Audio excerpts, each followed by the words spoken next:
வணக்கம் ஃப்ரெண்ட்ஸ், நாம் இன்றைக்கி என்ன படத்தை பற்றின ரிவ்யூ பார்க்க போகிறோம் அப்படின்னு பார்த்தீங்கன்னா, ஸ்ரீனிவாச மங்கபுரம் அப்படிங்கிற ஒரு படத்தை பற்றின ரிவ்யூ தான் பார்க்க போகிறோம். ஸோ ரிவ்யூவில் போக நம்ம சேனல் சப்ஸ்கிரைப் பண்ணிங்க, அப்படியே லைக்கே போட்டு தள்ளிடுங்க.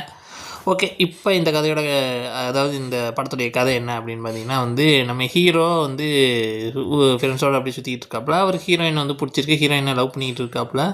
ஆனால் ஹீரோயின் ஃபேமிலி கொஞ்சம் டேஞ்சரான ஃபேமிலியாக இருக்காங்க. ஒரு இடத்துக்கு மேலே உண்மையாக சொல்லப்போனால் ஹீரோ ஃபேமிலிக்கும் ஹீரோயின் ஃபேமிலி 2 பேருக்குமே செட் ஆகாது. ஆனால் இவங்க 2 பேரும் நம்ம ஹீரோ ஹீரோயினை தான் ரொம்ப விரும்பி லவ் பண்ணுறாப்புல. ஒரு கட்டத்துக்கு மேலே ஹீரோயினுக்கு மண்டையில் அடிபட்டு பழசெல்லாம் மறக்க அதுக்கப்புறம் என்ன நடந்துச்சு அப்படிங்கிறதான் கதை. கிட்டத்தட்ட நம்ம ஊர் சீரியல்லையே இந்த மாதிரி கதை வரும். நீங்கள் சும்மா ஒரு டிவி ஆன் பண்ணாலே கண்டிப்பாக ஏதோ ஒரு சேனல் இந்த மாதிரி ஒரு கதை கொண்டு சீனியர் தான் ஓடிக்கிட்டு இருக்கோம். ஹீரோயினுக்கு மண்டையில் அடிபட்டு மறந்து போய் அவ்வளோ லவ் பண்ணுற ஹீரோ வீட்டுக்கும் ஹீரோயின் வீட்டுக்கும் ஆகாது. ஸோ இதெல்லாம் நம்ம ஊர் சீரியல்லே நிறையா பார்த்துட்டோம். ஆனால் அதை வச்சு தான் இன்னும் கதை எடுத்துகிட்டு இருக்காங்க அப்படிங்கிற மாதிரி தான் இந்த படமே இருக்குது. ஸோ இந்த படம் பெருசாக ஒர்க் ஆகலைங்க.